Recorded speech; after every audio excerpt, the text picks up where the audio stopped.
सूरज अपने बुआ से कहता है, बुआ आज घर पर कोई नहीं है, हम दोनों को अच्छा मौका मिला है क्रिकेट खेलने का। तभी बुआ कहती है, अगर तुम्हारे मौसा आ गए तो सूरज कहता है, मौसा आज जल्दी नहीं आएंगे बुआ जी, जल्दी से हम अपना काम ख़त्म कर लेंगे और जल्दी से आज़ाद भी हो जाएंगे। बस आप मेरा कहना अब की बार मान लीजिए। हेलो एंड वेलकम बैक दोस्तों, आप सभी का फिर से स्वागत है आज की और एक इंटरेस्टिंग और रोमांच से भरपूर एक अच्छी कहानी में। तो दोस्तों बिना देर किए हुए इस कहानी को शुरू करते हैं। दोस्तों सूरज अपने बुआ के घर आया हुआ होता है। दोस्तों सूरज की बुआ सूरज को बहुत ही अच्छी लगने लगती है। सूरज अपनी बुआ को रोज उस नज़र से देखता है। पता नहीं उसके दिल में क्या चल रहा था, बुआ के बारे में वो क्या सोच रहा था, उसे ही पता था। पर दोस्तों सूरज की बुआ को अब यकीन आने लगा था कि सूरज उससे क्या चाहता है। पर अभी तक उसने सूरज से नहीं कहा था कि सूरज उसे अब क्या करने के बारे में सोच रहा है। पर दोस्तों सूरज का ऐसा तरीका उसे पसंद आने लगा था। वो भी अब मन में चाह रही थी कि सूरज भी उसके साथ वो वाला काम करे। और दोस्तों वो डर रही थी अपने पति से, क्योंकि उसका पति स्वभाव से बहुत ही खतरनाक आदमी था। उसे डर था अगर उसके पति को ज़रा सी भी भनक लग गई तो वो उसे ख़त्म ही कर देगा।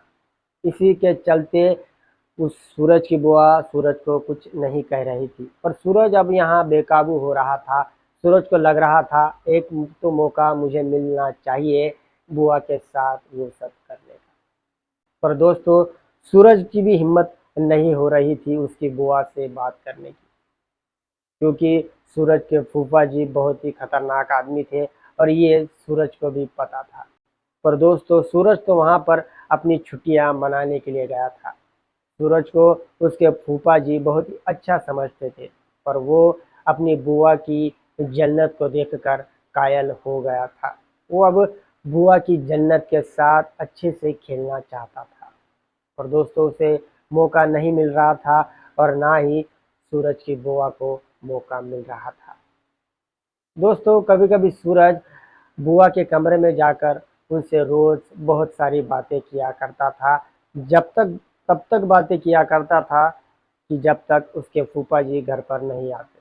और दोस्तों जब उसके फूफा जी के आने का टाइम हो जाता था तो तब उस समय सूरज अपनी बुआ के कमरे से चला जाता था। उन दोनों की बहुत ही अच्छी और बहुत ही गहरी दोस्ती बन चुकी थी।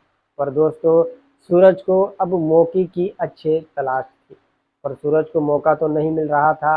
और इधर बुआ भी अब सूरज के साथ करने के लिए मन के मन अंदर ही तैयार हो रही थी। और दोस्तों उन दोनों को भी मौका नहीं मिल रहा था। इसी बीच दोस्तों एक दिन सूरज के फूफा जी का कहीं बाहर काम निकल जाता है, तो तभी सूरज को मौका मिलता है अपनी बुआ के साथ वो सब करने का। उस वक्त सूरज के फूफा जी घर के बाहर निकल जाते हैं। तब सूरज अपनी बुआ जी के कमरे में जाकर बुआ जी को रिक्वेस्ट करने लगता है, बुआ जी अब देखो हम दोनों को अच्छा मौका मिल चुका है क्रिकेट खेलने का, क्यों ना हम आज इस कमरे में वो सब कर लें जो मैं इतने दिनों से आपके साथ करने का सोच रहा हूँ। और तभी बुआ जी कहती है, नहीं सूरज, अभी ये सब करने का सही मौका नहीं है। मुझे तुम्हारे फूफा जी पर बिल्कुल भी भरोसा नहीं है। उनका कब मूड बदल जाए और कब वो वापस आ जाए। अगर उन्होंने हम दोनों को उस हालत में देख लिया तो हम दोनों की खैर नहीं होगी। तुम सब्र करो, सब्र का फल मीठा होगा। तुम थोड़ा-सा और सब्र करो सूरज, हमें एक ना एक दिन ज़रूर अच्छा मौका मिलेगा। दोस्तों ऐसा जब बुआ ने सूरज को कहा, तो सूरज ने भी बात को समझ लिया और सूरज भी अब बुआ के पीछे ज़्यादा पड़ा नहीं और उस दिन वो चुपचाप अपना काम करने लग गया। पर दोस्तों सूरज को तो लग रहा था कि एक ना एक दिन उसे बुआ के साथ करने का मौका मिल जाए, क्योंकि रोज़ रात को वो बुआ का और फूफा जी का क्रिकेट खेल का आनंद लिया करता था। जब वो दोनों अपने कमरे में होते थे तो सूरज उनके दरवाजे के पास जाकर कान लगाया करता था, कि वो दोनों की आवाज़ें उसके कानों में आकर गिरे। दोस्तों उन दोनों की आवाज़ें सुनकर ही सूरज यहाँ बाहर ही बेकाबू हो जाया करता था। सूरज को लगता था कि अभी वो जाकर बुआ के साथ क्रिकेट खेल का मज़ा ले, पर वो सूरज ऐसा नहीं कर सकता था। उन दोनों का ऐसा खेल देखकर सूरज का भी अब मन पढ़ाई से उठने लगा था। सूरज अब रात दिन बुआ के बारे में ही सोच रहा था, कब उसे मौका मिलेगा और कब वो बुआ के साथ क्रिकेट खेल का मजा लेगा। पर दोस्तों सूरज के दिन तो ऐसे ही मायूसी की तरह जा रहे थे। सूरज अपनी बुआ की तरफ देखता, पर वो शांत हो जाता था, वो कुछ भी नहीं कर सकता था। पर दोस्तों एक दिन भगवान ने सूरज की सुन ली।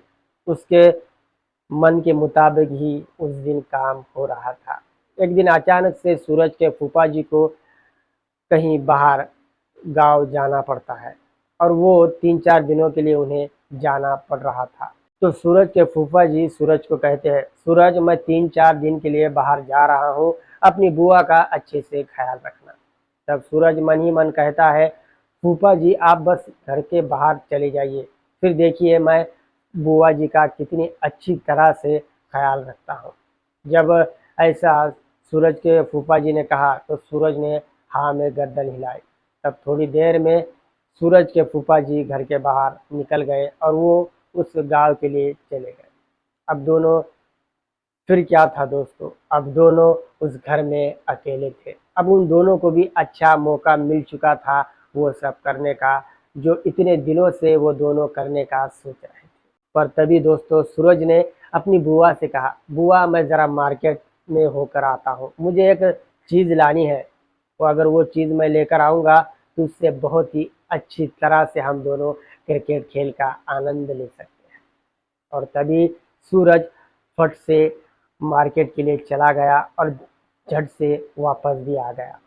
उसने वो चीज़ लाई थी दोस्तों जिसे खाकर अब सूरज को बहुत ही ताकत मिलने वाली थी। उसे वो मज़ा लेने के लिए उस ताकत की ज़रूरत थी। दोस्तों फिर क्या था, उन दोनों ने 8 बजे खाना खाया और दोनों एक ही कमरे में आज चले गए थे वो सब करने के लिए।